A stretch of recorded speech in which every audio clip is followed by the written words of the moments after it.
very difficult situation and which we shouldn't have it as our country. Asante sana waziri. Nafungua jukwaa, tuna dakika 15. Nafungua jukwaa kwa maswali mafupi, pengine mawili. Seth.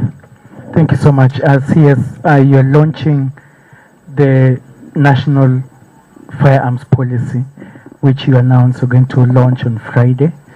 But even as you launch this policy, which is going to give a good guidance in regards to use of firearms, and especially against protesters, what is your stand on how police are supposed to confront protesters?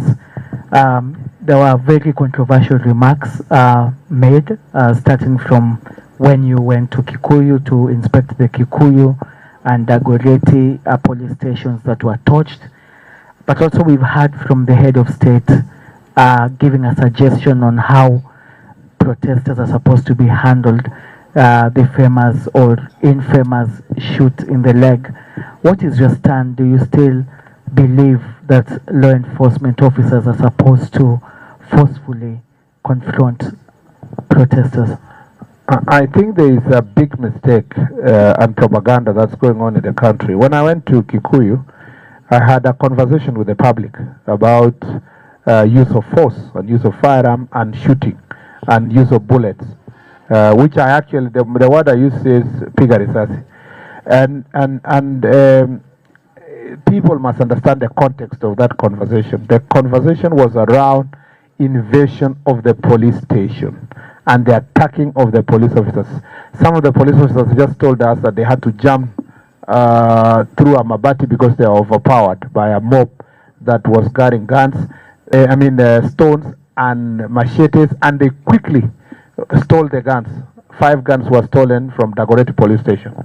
And then in the Kikuyu, they not only burned the court and the various buildings, but they tried to get to the armory. Now I'm told in that armory there were explosives, and the possibility they wanted the guns because there were more guns there, more ammunitions. And so what I try to tell the police is that you have a right to use your firearm. You use force, to use bullets to protect yourself and protect your life and protect the lives of others. And it's not my words, it's the words of the law itself. The law is expressed that there are situations, and you will see in some of the policy directions I'm trying to explain to the IG when we release it on Friday, is to make it clear that there are circumstances under which the police officer can defend himself.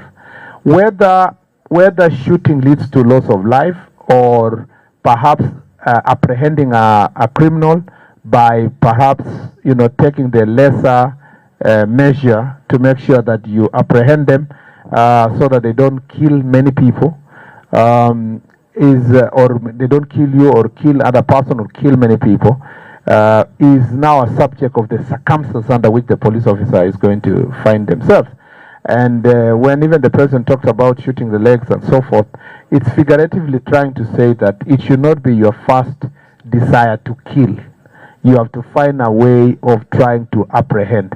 And the law itself is even very clear that if you shoot somebody and you have already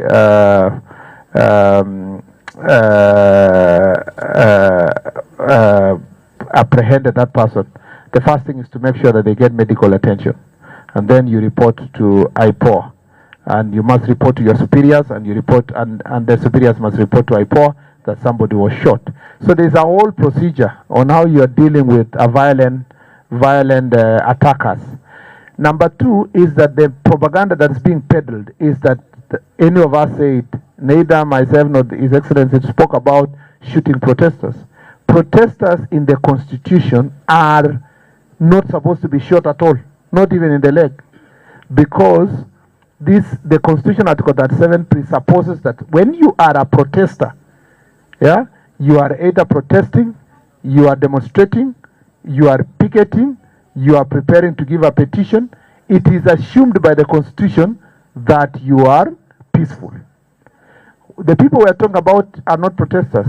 We are talking about robbers, we are talking about thugs, we are talking about terrorists, we are talking about arsonists, we are talking about people who came to police station to kill a police officer, to steal from the police station, to steal guns from the police station, and with now guns with ammunition in their hands, we do not know how many people they are going to kill.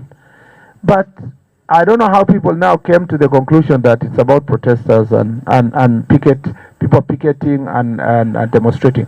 But because, you know, people, countless times I have made clarification that there is no way I said shoot someone to kill. But I see people repeating shoot to kill, shoot to kill. If it benefits them to say shoot to kill, so be it. In any case, when we are in this Kerio Valley, yeah, the police are confronted every day with bandits who are armed to the teeth, you know, some carrying more than one gun, you know, some carrying even machine guns. And at that point in time, there is no debate between the police officer and that thug. And by the way, if you tell Kenyans, should people in Kerio Valley bandits be shot? They don't even blink. They tell you they should be shot. Yeah? But if you tell them, should a robber or an arsonist or an attacker in Nairobi be shot, they tell you, no, don't shoot. The same thing we were discussing earlier here, that people think certain areas of the country, guns were made for certain areas of the country, and certain criminals are supposed to be you need to babysit them. But the ones of Kerio Valley, the ones of Northeastern there, the ones of border counties, they should be dealt with ruthlessly. The police officers are properly trained to know when they should use their firearm and the amount of force they should use and the circumstances under which they should use and how they will account for the same.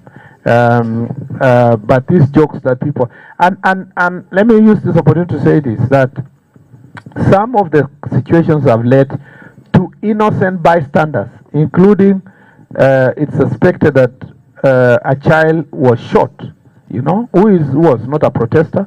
She wasn't even a protester, not even a peaceful protester, not a goon. And that is a very unfortunate situation because children and innocent Kenyans being caught in a very, very, very, very unfortunate, violent situation. So, and you know, we're having all this conversation. All eyes are focusing on the police because, and Murkomen and the president and all that, because it is convenient to only blame the police officers. Nobody asks themselves, how did we degenerate as a nation to have thugs, goons, hardcore criminals, including ones that steal guns and go and use them a day after to do robbery? How did we reach a stage where that was normalized, that politicians are organizing such hardcore criminals to engage in a fight with citizens and the police in the pretense that they were doing demonstrations? And because it is convenient to only speak about how then police in responding, they ended up killing some people and even innocent other people who were caught in the crossfire. To have just that half conversation is very unfortunate and is politically motivated by other people. I am very clear in my mind that there is sanctity of life. People must protect life, and the protection of life includes dealing with criminals that want to take away either life of a policeman or another citizen. And I'll make that even abundantly clear on this Friday. Okay, Waziri, I have actually two questions that are very important for the people of Turkana. One about you spoke about Loima corridor being safe as at now, and I'll say that maybe could be attributed to the efforts of individual leaders and maybe the county government structures that are already laid. So Loima, when it comes to Loima, is 8,800 kilometers square, and with only 2 police stations and 2 police posts. And given that the fact that is not enough, we have Naipa and Nasiger, a gazetted police posts, but not operationalized. So Lobei Kotaruk ward as just a single station or a post. All of Loima ward, you can imagine the numbers against the vastness of the place. So Mheshimiwa, I will request that maybe you address that matter if we are really into the matters of solving security and even ensuring there is peace along that area. Now to my second question, you spoke about, the institution of Ateker Special Envoy, that is Honorable John Muñez. We really appreciate, and Turkana, he went into jubilation after the president appointed him into that office. There is already plans that are already undergoing, as you have been following. He has been in so many areas along the borderland, even engaging communities on different matters regarding peace building, and much more. So my issue is about the pending resource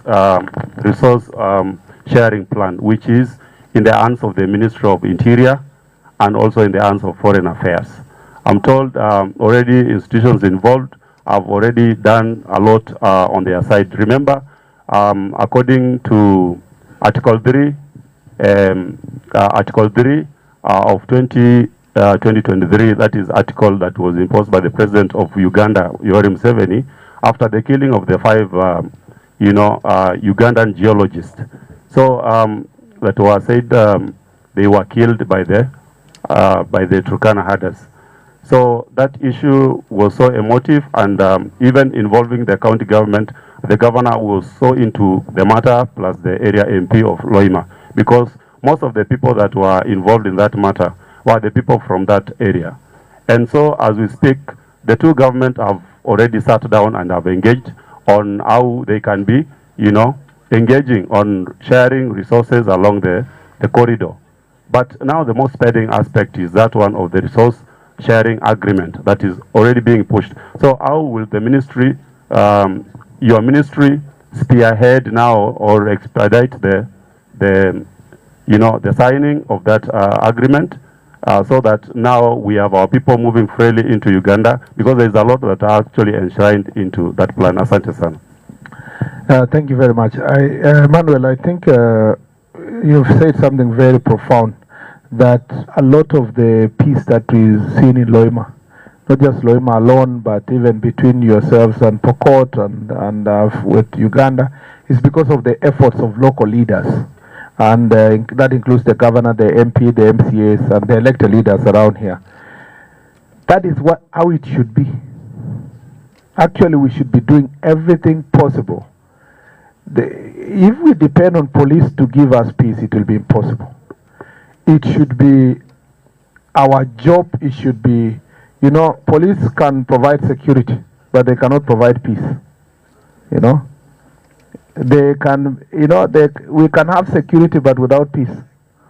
Yeah, we can have security protection in a place, but you don't sleep in your house in peace, because you're always worried that if the police officer is unable to see, or the NPR, I will be under attack. The best moment is peace and a peace building, and this can only happen when local communities understand and engage each other. When Pokots and Turkana do that, when Pokots and Marakwet do that, when Pokots on the other side and Samburu do the same, that is when we can have really what is called meaningful and lasting peace.